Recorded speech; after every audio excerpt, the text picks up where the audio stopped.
All right, first up on this Sunday morning, the family road trip. It's time away with the kids on a vacation for you, or is it a trip that you need to survive? Today, we're going to take a look back at the history of these adventures and find out if family road trips are making a comeback. Richard Ratay wrote this new book. It's called Don't Make Me Pull Over, an informal history of the family road trip. He's joining us now. He's going to talk to me about his family travels and why he decided to take a look back at the history of this American tradition. Good to have you here. Thank you for having me. Yeah, Although I wish you this. had a nice Bloody Mary for me. I as know, well. right? I'm sorry. We should have done that. Don't want to drink alone. It's like I'm a bad Sunday house morning. guest here on the yellow couch. Next time, I promise. You can have a sip of mine. Let's talk about this. Family road trips. Did you take them as a kid? Oh, absolutely. We took them throughout the 1970s. You know, it was me and my siblings. I was the youngest of 4 kids, and of course my parents, and we would set about, you know, traveling all over America, really, although predominantly to the south. The main goal of our family vacations. Family? Yeah, that's my my dad and mom and all my siblings. So the main goal of our family trips was actually to get my dad out of the Wisconsin winter and to a sunny golf course as fast as humanly possible. I think a lot of dads out there can relate, right? Absolutely. So that was the goal. You went south a lot. Did you enjoy them? Were they fun for you? And maybe talking to your parents, were they fun for your parents? Well, yeah, you know, they're especially fun to look back at. I'm not sure if they were always fun at the time, right? Because, again, as the youngest of 4 siblings, you know, I was the one kind of getting the short shrift in the back seat and having to battle for territory and seat room in the back seat. And most of the time, I would wind up on either the rear window shelf or on the trips that we had family station wagons. I would make a little space for myself in the way back of the station wagon. That was the best though, because you could stretch out, you could lay down. Oh, I remember absolutely, that. We did absolutely. That. Yeah, we took trips to the Black Hills, so I remember that. And I'd have my little, bag of candy and my carton of candy cigarettes, and you should have seen some of the double takes I'd get from people passing us by on the highway, seeing a little 8-year-old kid with a, what looked like a Lucky Strike sticking out of his mouth. Love it. So what made you interested in writing this book? Because not only do you kind of give these anecdotes about family trips, but you explore the history of the family road trip. Yeah. I know this may come as a shock to you, but the idea for writing a book about family vacations actually came to me while on a family vacation with my own family. Now, my dirty little secret it wasn't a road trip that time. Okay, but, this is your family here. Right. Cute. Oh, nice, yeah. But I was sitting in a beach chair and looked over at my 2 sons. They were like 8 years old and 6 years old at the time. And I got back to thinking about what it was like for me when I was their age, traveling the highways with my own siblings and parents. And it just occurred to me what a profound experience or set of experiences those trips really were. I mean, they gave me some of my favorite childhood memories.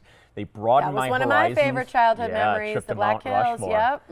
And really, I think they brought me close to my siblings and my parents for a lifetime. Yeah. But it occurred to me how little I really knew about the experience. I didn't really know how we got America's interstate highways. That's not the kind of stuff that they teach you about in high school or college courses.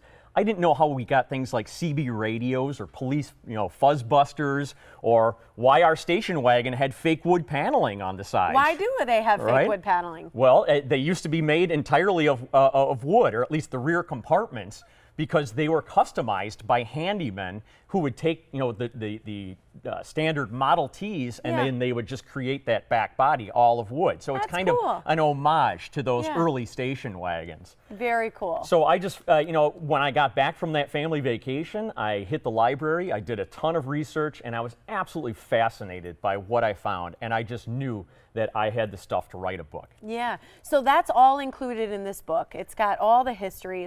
Does it have stories of your family trips or people's family trips that you know of as well? Oh, absolutely. And I think there's stories that everybody can relate to, just kind of like the title, don't make me pull over. Who among us didn't hear that phrase, often and over on our family trips?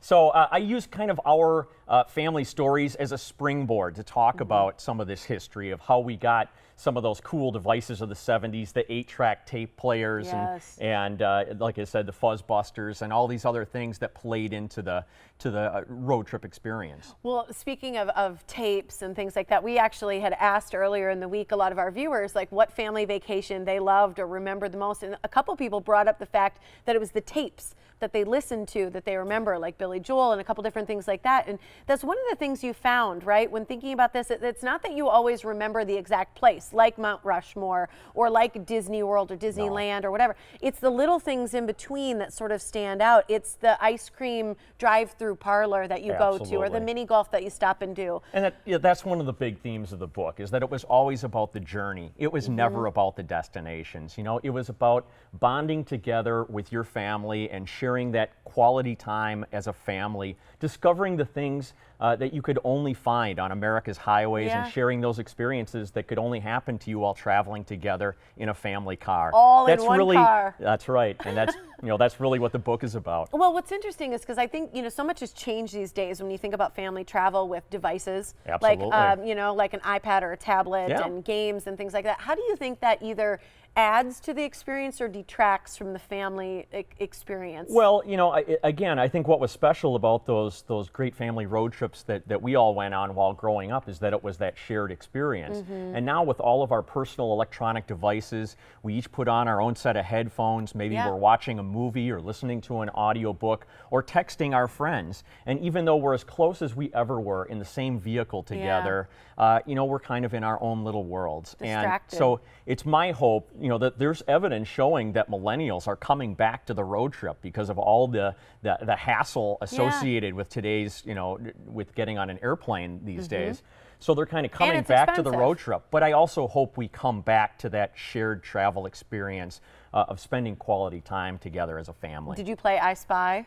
We did, alphabet game, license plate game. Those are the best things, and you're right. I think it's those memories, it's that time with your siblings to really kind of create that you will carry with you through a lifetime. So people can actually meet you. You've got 2 book signings coming up. Right. One is Sunday the 15th. It's at 1 o'clock at Barnes & Noble in Brookfield Square. The other is Thursday the 19th. It's at 7 o'clock at Boswell Book Company on Downer. And again, it's Don't Make Me Pull Over, right? That's right. It's got all the information about family vacations and road trips you want to get. So this is fantastic by Richard Ratay. Thanks for being here. Tiffany, thank you really so much. Appreciate it. All right.